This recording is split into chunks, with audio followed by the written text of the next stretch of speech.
우리가 지난주 시편 125편 묵상했고 여러분들 기억나실지 모르겠지만 주일에 126편 시편을 묵상을 했습니다. 그래서 오늘은 127편 묵상을 하고자 합니다.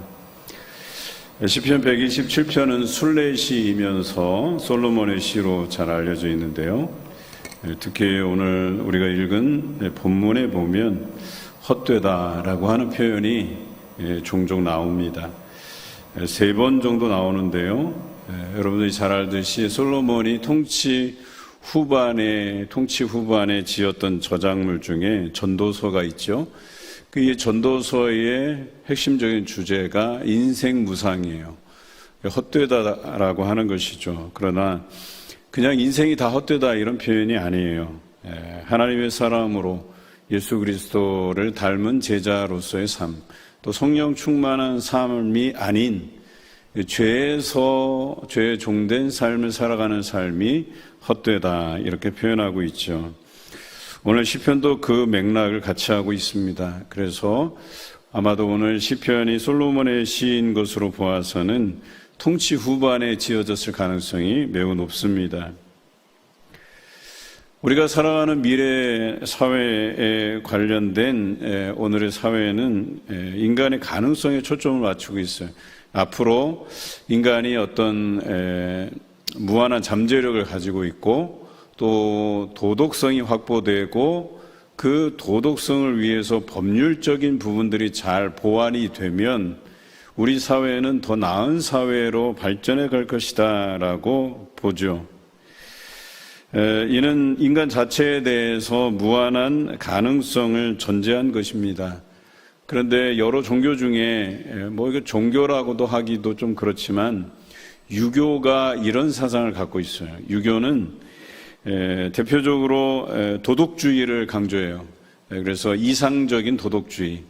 그래서 사람들이 도덕적인 부분에 대해서 좀 클린하고 그리고 그것을 담보해낼 수 있는 법률적인 보완이 돼 있고 그러면 사람들의 그 무한한 잠재력이 발휘되는 순간 우리 미래는 더 나은 사회로 갈 것이다.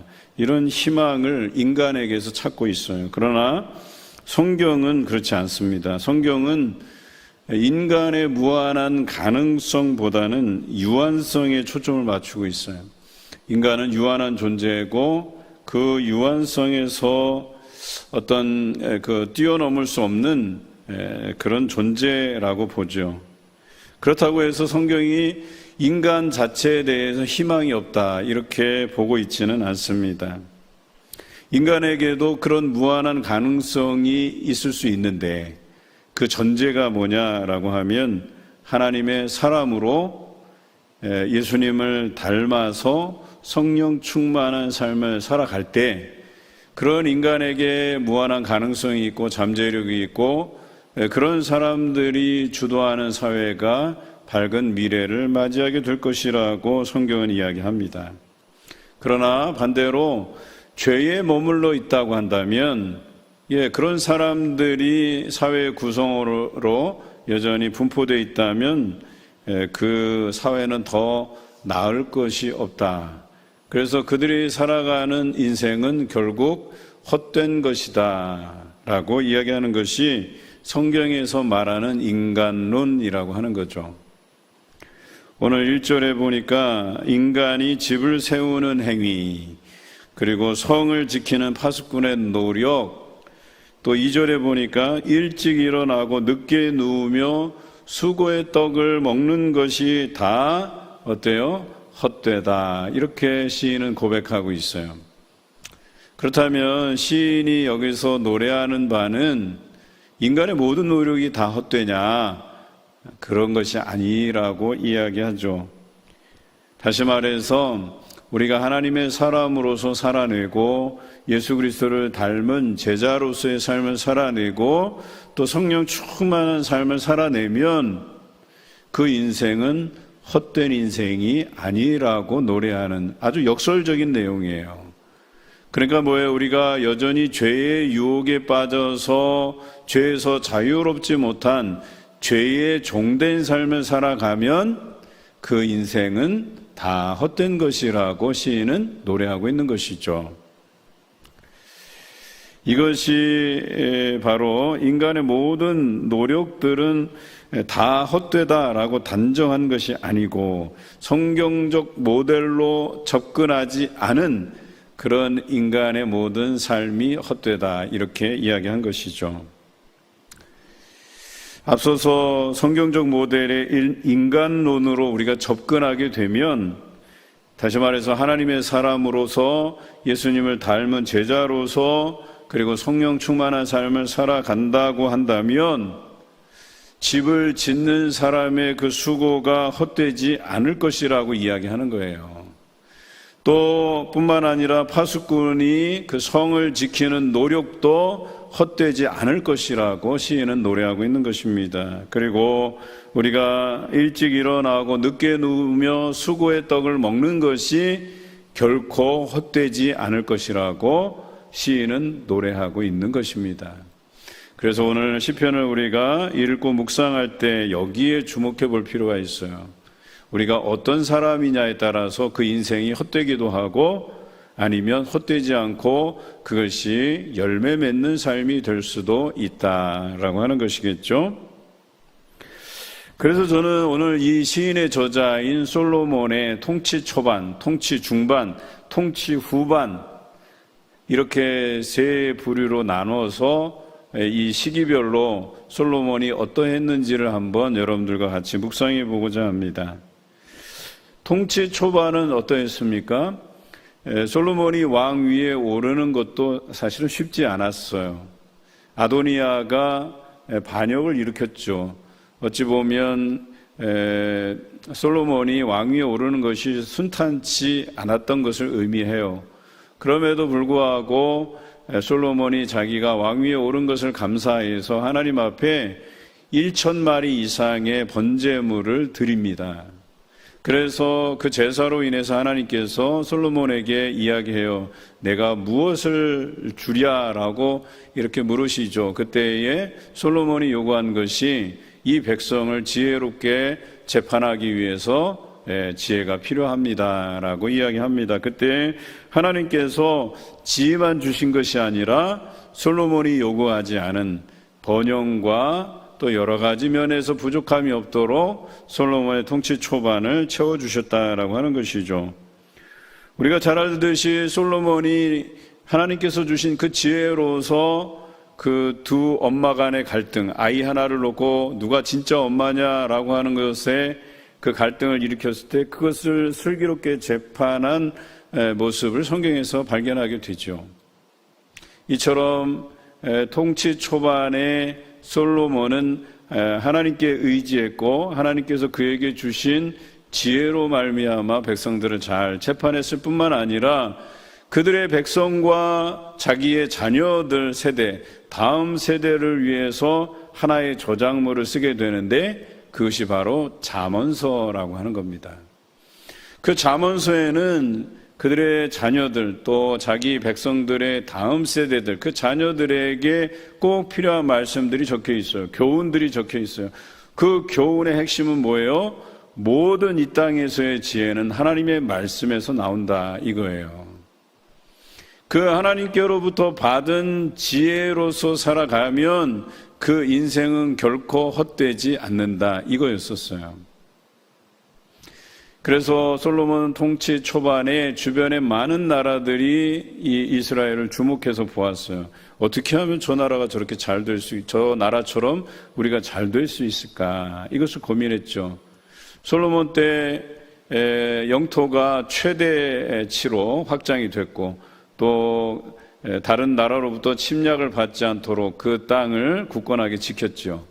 뿐만 아니라 무역을 통해서 아마 이스라엘을 통틀어서라도 그때 가장 번영의 시기였다 할 만했죠. 뿐만 아니라 주변의 많은 나라의 수장들이 솔로몬에게 그 지혜를 듣기 위해서 재물을 많이 싸가지고 와서 솔로몬에게 바치고 그의 지혜를 들었다라고 하는 것입니다. 이처럼 솔로몬이 하나님을 의지하면서 살아갔던 그 통치 초반은 대단히 좋은 시기였었어요. 그러니까 모든 것을 하나님께 맡겨드리고 하나님께서 주신 지혜로서 통치하니까 안 될 것이 없었죠. 그러나 솔로몬의 통치 중반은 그렇지 못했습니다. 가진 것이 많아지기 때문에 지킬 것이 더 많아졌죠. 그리고 그 지키는 방식을 하나님께 맡겨드리지 아니하고 어떻게 해요? 주변의 나라들이 쳐들어오지 못하게 외교적인 정책을 펴게 되는데, 그게 바로 여러 나라들의 공주들을 데려와서 자기의 아내로 삼는 것이었었어요. 그리고 그 나라와 화친을 맺는 것이었었어요. 그런데 여기에 결정적인 결함이 있었죠.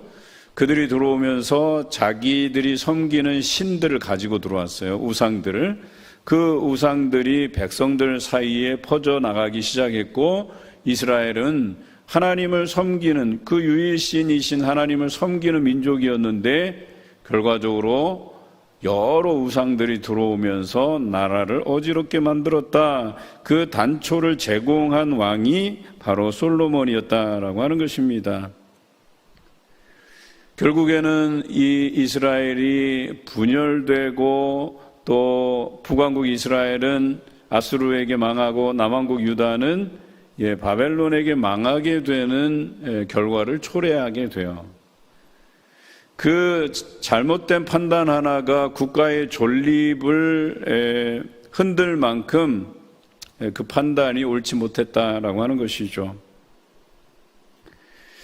이것이 솔로몬의 통치 중반이었었어요. 하나님의 뜻대로 하지 않고 자기의 뜻대로, 자기의 방식대로, 이것이 자기가 얻은 이 번영, 이 가치들을 보호할 수 있는 방법이라고 생각했던 것이죠. 그것이 결과적으로 어때요? 이스라엘을 약화시키게 만든 단초를 제공했다라고 하는 것입니다. 자, 그리고 솔로몬의 통치 후반에는 이제 그가 통치 중반에 뭘 잘못했는지를 알게 되었어요. 깨닫게 되었어요. 그가 가졌던 번영들, 땅덩어리들, 그 모든 것들이 정말 가치 없는 것임을 그가 깨닫기 시작했어요. 그리고 그 인생이 헛되다 하는 것을 알게 되었어요. 하나님 없이 자기의 뜻대로, 자기의 고집대로, 또 백성들이 원하는 방향대로 살아봤지만 그 어느 것도 그 안에 하나님이 원하시는 것도 없었고, 그들의 만족할 만한 것도 없었고, 가치 있는 것들도 없었다는 거예요. 그냥 말 그대로 그들의 인생 전반이 다, 그리고 그들이 이끌어온 모든 역사들이 다 하나님 앞에 부정당하고 결과적으로 쓸모없는 짓을 했다. 이것을 알게 된 것이죠. 여기저기 긁어 모으고 지키려 했던 그 모든 것들이 부질없는 것임을 알게 되었다는 것입니다. 그리고 깨달은 바는 하나님의 말씀 외에는 가치 있는 것이 없다. 이런 결론을 내리게 돼요. 그래서 하나님의 말씀 없이 살아가는 인생이 얼마나 덧없는가, 얼마나 허무한 것인가를 그가 깨닫고 쓴 책이 바로 전도서라고 하는 책입니다. 그래서 전도서의 내용이 뭐예요? 모든 것이 헛되다라고 고백하고 있잖아요. 그 모든 것이 뭐예요? 하나님 없이 살아온 인생, 그의 통치 중반의 모든 삶을 부정당하고 있는 거예요. 그가 부정당했을 뿐만 아니라 자기 스스로도 깨닫고 자기 인생, 자기 통치 중반의 모든 역사를 부정하게 되는 거예요.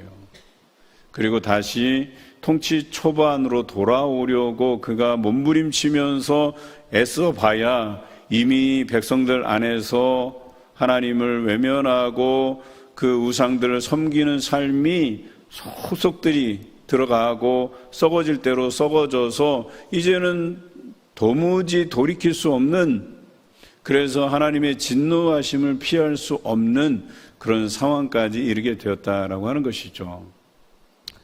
그럼에도 불구하고 솔로몬 이후에 그 나라가 갈라지고 북왕국은 아예 역대 왕들 중에 선한 왕이 한 명도 없다는 평가를 듣게 돼요.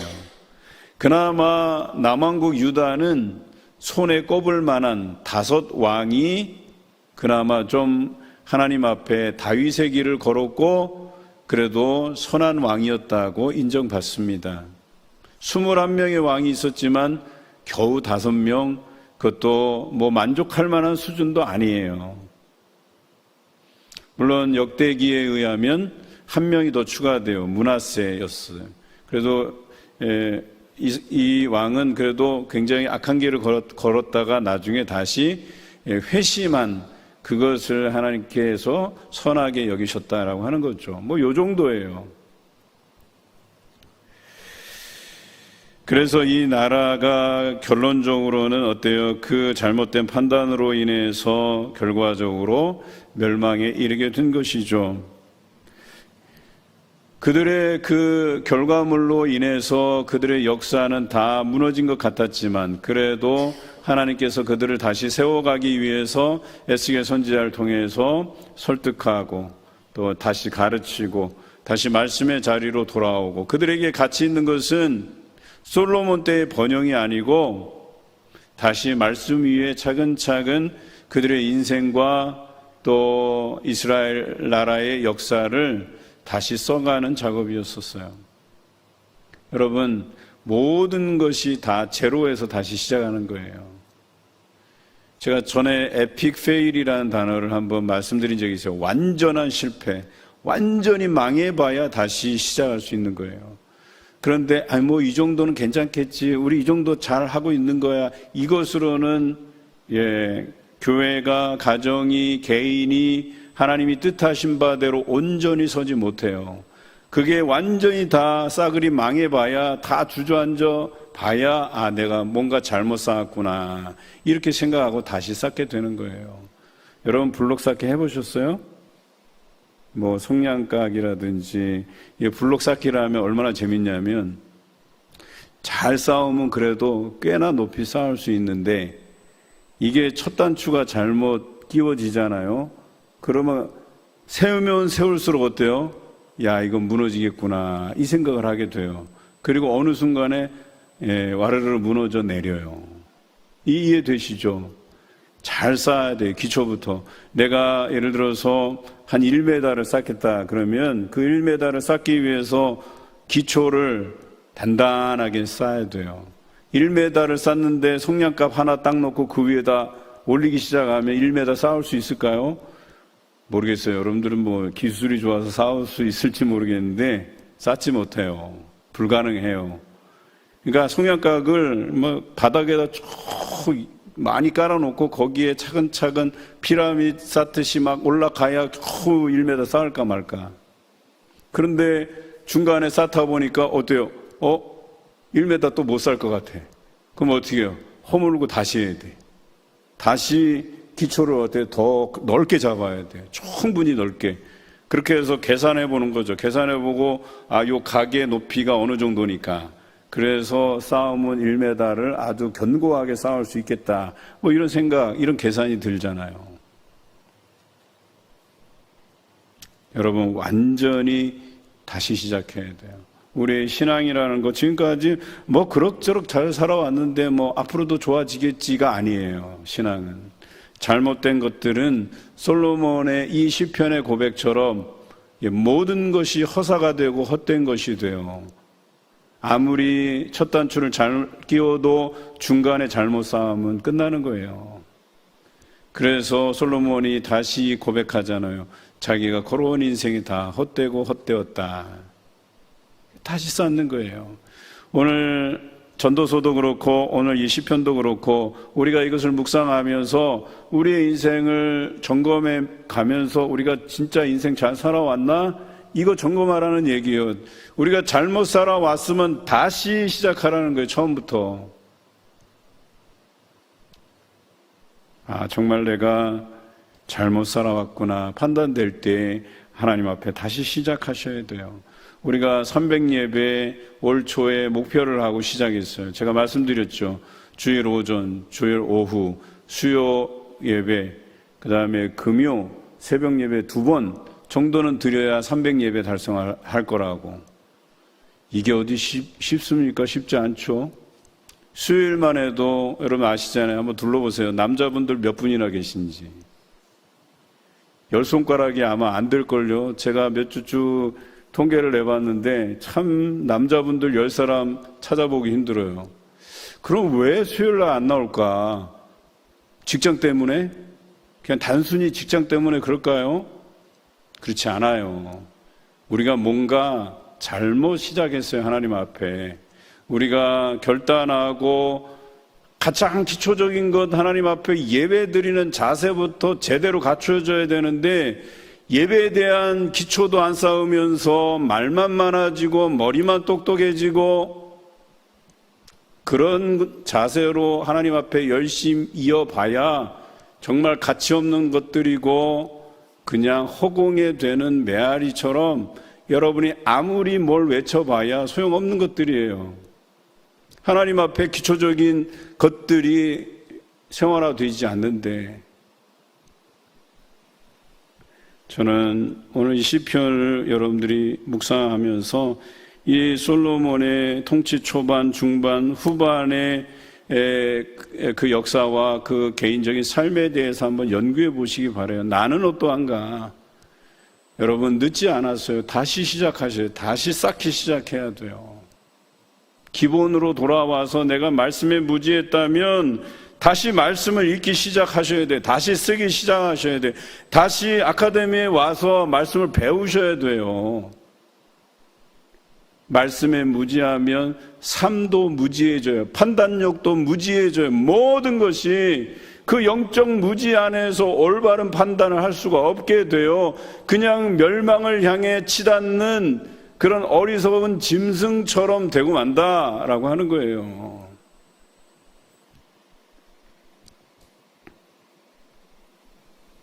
그래도 솔로몬은 인생 막판에 반성문처럼 이 전도서를 쓰고 있어요. 자기뿐만 아니라 자기를 따르는 백성들, 자기의 후손들, 백성들의 다음 세대들을 위해서 이 전도서를 썼다는 것 굉장히 가치 있는 책이에요. 실패해 본 사람이 아는 거예요. 실패해 본 사람이. 여러분 세상에서 성공한 사람들의 책을 읽어봐도요. 실패 없었던 인생이 잘 없어요. 대체적으로 다 실패한 경력들로 인해서 자기가 성공의 어떤 길을 갈 수 있었던 그 기반이 다 있어요. 어떤 사람은 일반적으로 이제 우리가 의무 교육이라고 하잖아요. 그런 우리가 기본적으로 하는 교육들을 잘 받지 않고 사회에 성공한 사람들이 있어요. 또 그 사람들을 어떻게 보면 되게 평탄하게 성공한 것 같지만 일반적인 그들이 말하는 기초적인 학문을 쌓는 데는 실패한 거예요. 그래서 그들이 어때요? 나중에라도 그거 만회하기 위해서 만학도가 되잖아요. 그래서 오너들 보면 뒤늦게 막 공부하고 고등학교 시험 치고 대학교 시험 치고 뭐 해서 뭐 명예 박사라도 하나 받고 막 이러려고 굉장히 애쓰잖아요. 왜 그러냐면 자신들이 돌아보니까 이건 잘못 쌓았고 실패한 인생이었다고 생각하기 때문에. 실패 아닌 인생이 없다니까요. 그렇게 볼 때 희망이 있어요. 지금 내가 그 실패의 길을 걷고 있다면 돌이키면 돼요. 다시 쌓으면 되는 거예요. 기초를 튼튼하게 쌓으면 되는 거예요. 어렵지 않아요. 오늘 그것에 대해서 이 시편이 전도서와 맥락을 같이 하고 있다라고 하는 것이죠. 세상에서 수고하는 모든 일들이 하나님 없이는 다 헛된 것이고 만다. 예수 그리스도의 삶처럼 살지 아니하면 다 헛된 것이 되고 만다. 성령 충만한 삶을 살지 않으면 덧없고 허무하다는 것을 오늘 시인이 경험하고 노래하고 있다라고 하는 것입니다. 오직 의미 있는 삶은 하나님의 사람으로 예수님을 닮는 성령 충만한 삶을 사는 것입니다. 여러분 저를 따라서 한번 같이 해보시기 바랍니다. 따라서 하시기 바랍니다. 하나님의 사람으로, 목소리가 작으신 것 같아요. 다시 하나님의 사람으로 예수님을 닮아 성령 충만하게 살자. 요 세 마디만 알아도요, 우리 삶에서 흐트러짐 없이 살아갈 수 있다니까요. 하나님의 사람, 성경에서는 거룩한 사람이라고 이야기돼요. 거룩한 삶을 살기 위해서 노력해야 돼요. 예배는 물론, 말씀 보는 것도 물론, 찬양하고 기도하는 삶 물론, 감사하며 봉사하는 삶 물론이에요. 전도하는 삶 물론이에요. 이 모든 것이 하나님의 사람으로 거룩하게 되기 위해서 우리가 살아가야 될 기초적인 삶이에요. 예수님처럼 사는 것, 예수님의 제자로서의 삶을 사는 것, 내가 배우는 일에 열심을 내고 배운 바를 실천하는 것으로, 또 다른 사람들을 가르치는 것으로, 말씀을 전파하는 일들로 여러분 살아가야 돼요. 이렇게 살면 흐트러질 것이 없어요. 성령 충만한 삶으로 날마다 내가 살아가는 삶의 현장에서, 직장에서, 교회에서 전도하며 말씀을 나누며 긍정적인 영향을 끼치고 봉사하고 헌신하는 일에, 여러분 이게 다예요. 우리 삶에서 가치 있는 것들을 꼽자면 하나님의 백성으로 살고 예수님 닮아서 제자의 삶을 살고 성령 충만해서 전도의 삶을 살고, 이게 다가 아니고 무엇이겠어요? 성경이 요약하고 있는 내용이 바로 이것들이에요. 어렵지 않아요. 이 세 가지 원칙만 이해하면 하나님의 사람으로, 예수님의 제자로 성령 충만한 삶을 산다. 그래야만 해 아래에서 수고하는 모든 것이 헛되지 않는다라고 하는 것입니다. 그런데 이런 삶 없이 살아가는, 우리가 수고롭게 아침 일찍 일어나서 늦게 누우며 수고에 떡을 떼는 그 모든 행위들이 다 헛되다라고 하는 거예요. 여러분, 주객이 전도되지 않기를 바라요. 하나님의 나라와 의를 구하는 삶이 먼저예요. 그렇지 아니하고 내가 살림이 좀 피면, 장사가 좀 잘 되면, 직장에서 잘 자리 잡으면, 내 자녀가 대학에 잘 합격하면 그제서야 뭐 신앙생활 해보겠다는 생각, 그렇게 하고 나서 신앙생활 제대로 하는 사람들 여러분 보셨습니까? 주변에 잘 없어요. 그런 사람들이. 왜? 기초가 튼튼하지 않으니까. 그래서 하나님의 나라와 의가 먼저라고 하는 거예요. 늘 그것을 먼저 구하라고 그렇게 예수님께서 우리에게 강조하셨잖아요. 오늘 이 모든 삶의 원칙들을 솔로몬이 깨달은 바와 같이 여러분도 살아내시기를 주님의 이름으로 기원합니다. 나는 오늘 어떤 삶을 살아왔는가 한번 생각해 보세요. 나 오늘 아침부터 시작했는데 나는 어떤 삶을 살아왔는가? 하나님의 사람답게 예수님의 제자처럼 성령 충만함을 가지고 살아왔는가? 이제 3절부터는 각 가정에 주시는 말씀이기도 하고 또 교회들에게 주시는 말씀이기도 합니다. 오늘 3절에 보니까 자식은 여호와의 기업이고 태의 열매가 상급이다, 이렇게 기록하고 있어요. 저는 이 말씀이 지금 시대에 꼭 필요한 말씀이라고 생각을 합니다. 여러분 가정을 세워주신 이유는요, 그 가정을 통해서 여러분 자녀들에게 그 신앙이, 믿음이 잘 전수되기를 바라시는 하나님의 뜻이 담겨져 있어요. 이것이 각 가정이 감당해야 될 사명이기도 해요. 그러나 여러 물리적인 여건으로 인해서 자녀를 갖지 못하는 가정들도 생겨나고 있어요. 그래도 자녀 없는 가정들도 축복해 주시길 바라요.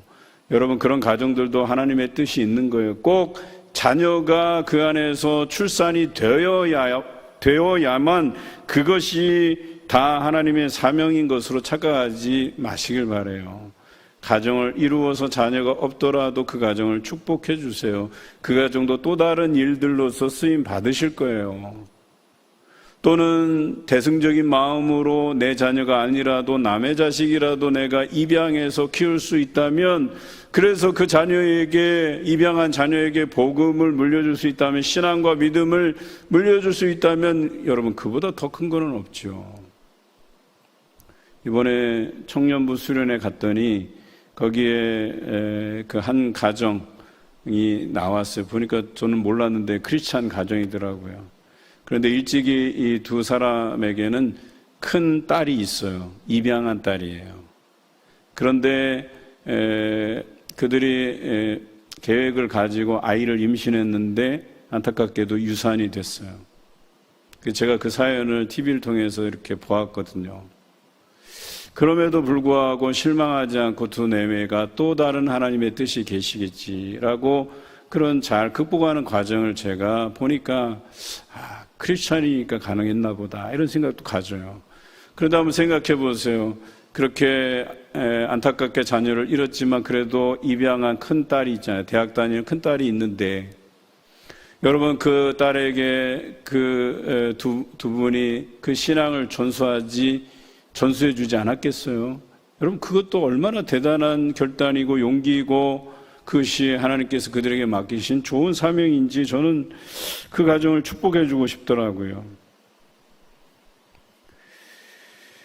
여러분 자녀를 낳아서 하나님의 말씀으로 양육하는 것 사명의 전부는 아니겠지만 정말 귀한 사명이에요.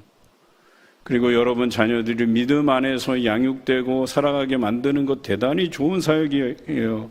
오늘같이 인구 절벽 시대에 자녀를 하나 둘 이상 낳는 거 대단한 사명감 없이는 감당하기 어려운 거예요. 요즘 MZ세대들이 결혼을 해서 자식을 잘 안 낳는 이유가 뭔지 아세요? 재정적인 감당 첫 번째, 두 번째는 삶의 질이 떨어진다는 거예요. 이 사람들은 생각하기에 그렇게 재정적인 부분들 감당하고 또 자녀들 이렇게 케어하는 게 보통 힘든 일이 아니잖아요. 여러분 다 경험해 보셨잖아요. 그런데 그런 수고로운 거 싫다는 거예요.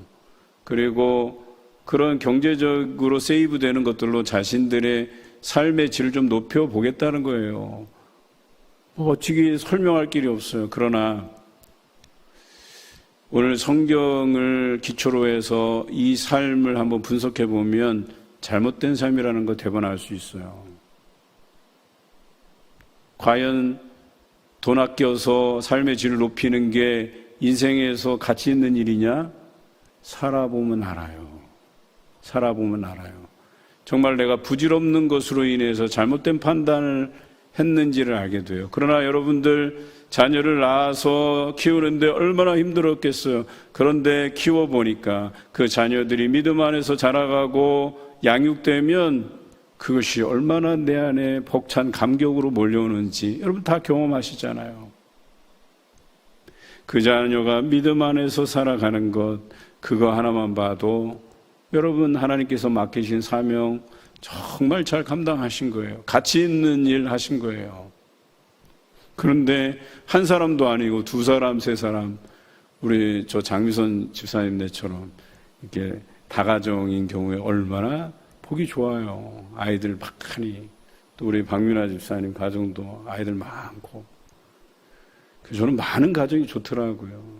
앞으로 교회에서 그런 가정은 좀 배려를 좀 해줘야 돼. 어느 교회는 그런데요. 한 자녀 낳으면 50만 원. 50만 원씩 준대. 통장에 넣어서. 제가 아는 모 교회도요. 그 교회 목포에 있는 어느 교회인데 그 교회 사역이 그 지역 자기 동네 안에서 태어나는 신앙과 관련 없이 모든 태어나는 아이들의 가정에 통장에다 10,000원씩 넣어서 하네. 좀 작은 액수야 보니까. 적어도 한 5만 원, 10만 원을 넣어줘야 될 거 아니에요. 그래서 넣어서 보낸대 통장을. 그거 얼마나 좋은 사역이에요. 섬기는 사역으로서. 그런데요, 손해 보는 것도 아니야. 그게 왜 그만큼 안 태어나요. 우리나라 인구 이 출산율이 0. 몇 프로예요? 그죠? 1%가 그래요? 0.7. 야, 이건 말도 안 되는 거예요. 그러니까 한 명도 안 낳는다는 거예요, 지금. 근데 어때요? 지금 어느 통계를 보니까 하루에 몇천 명씩 마이너스가 된다는 거예요. 죽어나가는 사람은 많고 태어나는 아이들이 적으니까 우리나라가 2700 몇십 년에는 우리나라가 없어진대요. 이 통계로 가면. 일본은 3000년에 망하고. 그러니까 여러분 어때요? 오늘 성경의 말씀을 잘 기억하시기 바라요. 자녀는 여호와의 기업이고 태의 열매는 상급이에요. 네, 이 상급을 많이 가지는 거 얼마나 복된 일이고 그 자녀에게 신앙을 전수하는 거 얼마나 큰 사명인지를 기억하시기 바라요. 4절에 보면 젊은 자의 자식은 장사의 수중에 화살 같다고 했어요. 여러분 좋은 그 활이 제대로 역할을 하려면 화살이 있어야 되잖아요. 화살이 없으면 활이 소용이 없는 거예요. 여러분 활은 공격 무기잖아요. 그런데 무기긴 한데 거기에 뭐예요? 총알이 없는 거랑 마찬가지예요. 총은 있는데 총알이 없어요. 대포는 있는데 포탄이 없어요. 쓸모가 없는 거야, 말 그대로 그것은. 이것을 우리 교회의 다음 세대에 비추어서 생각해 보시라는 거예요. 다음 세대가 잘 양육되지 않으면 교회가 총알 없는 총이 되고 포탄 없는 대포가 되고 화살이 없는 활이 되는 거예요. 그냥 모양만 번지르르 그냥 건물만 있고 그 안에 미래가 없는 거예요. 한마디로. 그런 날이 온다니까요. 수치적으로 하면 2050년이 되기 전에 대한민국 교회 70% 이상의 다음 세대가 사라진다는 거예요. 다음 세대만 사라지는 게 아니에요. 여러분 장년들도 2050년이 되면 장년들도 지금 인구의 반에서 60%가 없어진다는 거예요. 뭐 별로 심각하게 듣지도 않으시네. 제가 뭐 거짓말 하겠어요. 이번 통계가 그래서 무서운 거예요. 우리가 이대로 손 놓고 있다가는 그냥 뒤통수 맞게 되는 거예요. 그냥 교회들이 낮아빠지고 주저앉고 완전히 망해봐야 처음부터 다시 시작할 거예요. 아니면 미래를 준비하실 거예요. 사실 저는요, 봉사교회 부임해서 꿈이 있었어요. 그게 뭐냐면 우리 교회 안에 유모차 끌고 다니는 가정 20가정. 근데 이게 굉장히 소박한 꿈이 아니라니까 굉장한 꿈이에요. 여러분 1000명 가까이 되는 교회들도 가보시면 주일 낮에 마당에 유모차 끌고 다니는 사람이 많을까요? 적을까요? 별로 없어요. 생각보다. 그 심각하게 받아들여야 된다니까요. 제가 교회 교육에서 기독교 교육에서 여러 가지 연구하고 배운 바에 의하면 이렇게 구체적으로 목표를 잡아야 된다고 그래요. 그래서 우리 교회 마당 안에서 유모차 끌고 다니는 젊은 가정 10쌍 아니면 5쌍이라도 우리 교회 식당에 있는 그 유아용 탁자 이용하는 가정 한 5가정 되면 얼마나 좋겠어요. 제가 세보니까 한 3가정, 많으면 4가정이더라고요. 적으면 2가정.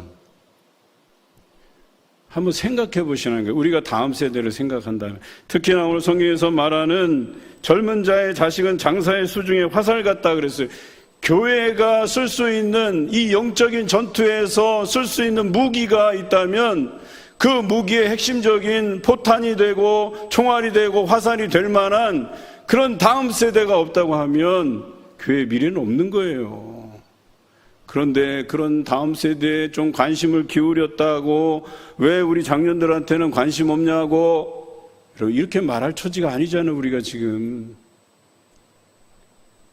우리가 대한민국 교회 50% 안에 드는 교회지만 지금도 50%는 다음 세대가 없어요. 그 교회들은 어때요? 미래가 없어요. 미래가. 그럼 우리는 미래가 있다고 해서 그냥 손 놓을 거예요?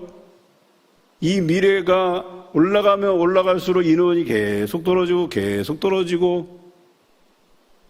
구조가 적게 시작해서 올라갈수록 많아지면 괜찮은데 그렇지 않잖아요. 올라가는 세대들이 자꾸 줄어요.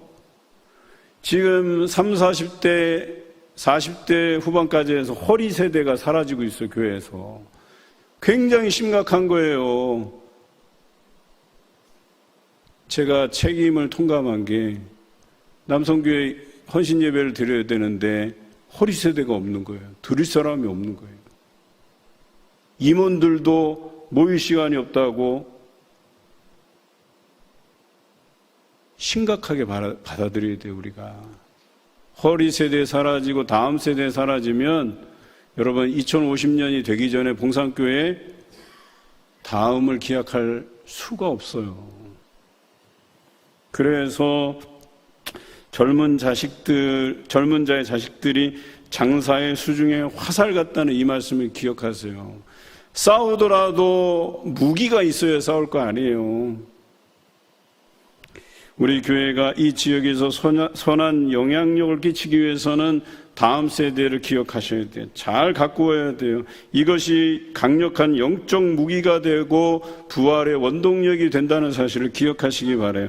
여러분, 지금 세대가 바뀌는 것보다 다음 세대를 바꾸어가는 것이 훨씬 수월하고 훨씬 더 효율적인 방법이에요. 앞만 보고 달려가지 마시고요. 뒤를 바라보고 따라오는 다음 세대들을 잘 이끄시기 바라요. 자녀 세대들을 잘 이끄시기 바라요. 5절에 보니까 화살통에 화살이 가득한 자가 복되다 그랬어요. 그래요. 행복한 교회는요, 다음 세대가 잘 길러지는 교회예요. 그 교회가 미래가 있고 행복한 교회예요.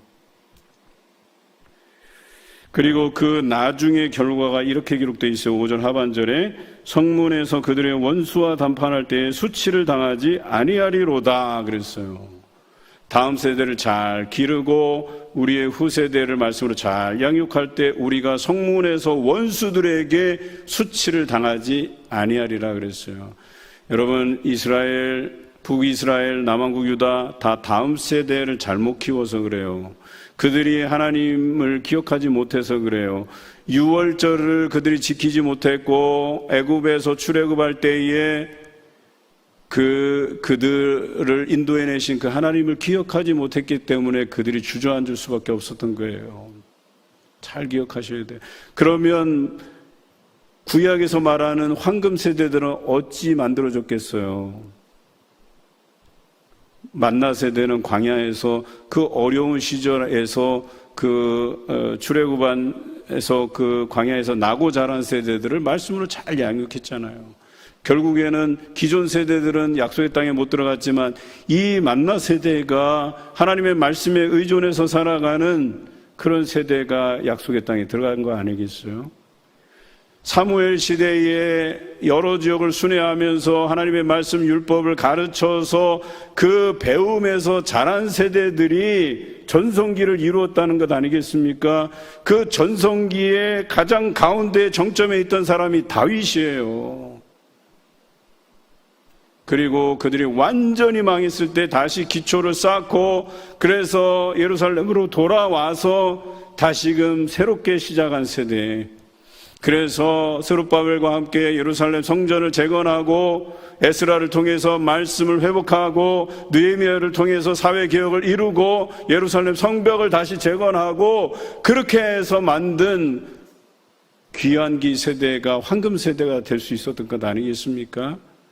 다 미리미리 준비해서 된 것들이에요. 어느 날 갑자기 하나님의 백성이 그거 아니에요. 다 준비되고 가르쳐지고 그 배움을 통해서 세워지고 길러져야만 되는 거예요, 다들. 그렇게 되면 성문에서 원수와 담판할 때 수치를 당하지 아니하리라. 결과적으로 이 전투는 원수 마귀와 싸우는 것들이에요. 이 전투에서 승리할 수 있는 비결은 다음 세대를 잘 양육하는 거예요. 장사의 수중에 화살 같은 존재로 키우는 거예요. 말씀으로 대적해서 우리의 원수 사단 마귀를 이겨버리는 이 일들을 우리 다음 세대들이 감당할 수 있다면 조금 우리가 이것저것 문제가 있어도 여러분 희망이 있다는 거예요. 우리 자라나는 다음 세대들이, 허리 세대들이 다시금 말씀 안에서 새로워지고 개혁할 수 있는 힘을 그들이 지닐 수 있게 된다라고 하는 것입니다.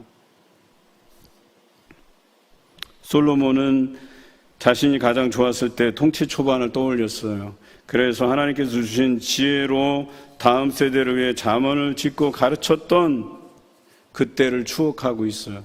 그래서 전도서에서는 그 통치 중반부터 해왔던 모든 것이 헛되고 이제 다시 하나님의 말씀으로 돌아가고자 하는 그 간절한 마음으로 쓴 책이 전도서예요. 그리고 오늘 시편입니다. 이러한 결과물이 만들어지는 장소로 성문을 언급하고 있어요. 성문은 많은 사람이 다니는 곳이에요. 많은 사람 앞에서 수치를 당하지 않는다 그랬어요. 다시 말해서 하나님께 영광을 올려드리는 그런 가정으로, 그러한 교회로 만들 수 있다고 이야기한 거예요. 여러분, 우리 교회가 좋은 소문이 나야 되지 않겠어요? 적어도 우리 다음 세대들로 인해서 이 교회는 미래가 있구나, 다음 세대가 저렇게 성장하는 것을 보니까 앞으로 5년, 10년, 20년을 바라볼 때 이 교회는 희망이 있구나, 다음 세대에 대한 그런 새로운 희망 때문에 누가 보더라도 이 성문에서 원수에게 수치를 당하지 아니하고 많은 사람이 볼 때에도 이 교회는 정말 하나님이 역사하시는 교회구나, 이런 소문이 날 것 아닙니까? 이것이 오늘 우리에게 주시는 솔로몬의 시편을 통한 교훈입니다. 여러분의 때를 행복하고 아름답게 보내는 것은 자녀 세대, 우리의 다음 세대, 바로 미래 세대를 말씀으로 양육하는 일입니다. 여러분, 10분의 성경 전체 이야기를 우리 자녀들에게 매일 들려줄 수 있으면 우리 하나님께서 얼마나 기뻐하실까요? 각 가정에서 자녀들에게 하나님의 말씀으로 가르쳐지는 역사가 일어나면 우리 하나님께서 얼마나 기뻐하실까요? 여러분, 그런 비전을 품으시길 바라요. 성경 한 권이면 충분합니다. 여기에 하나님의 지혜가 담겨져 있어요. 솔로몬이 다른 것으로 통치했던 것이 아니에요. 하나님의 말씀에서 나오는 그 지혜로서 했기 때문에 그 전성기를 구가할 수 있었던 것입니다. 오늘도 말씀에 의지하여 살아갈 뿐만 아니라 자녀들에게 말씀을 가르치며 나누시는 여러분 되시기를 주님의 이름으로 기원합니다.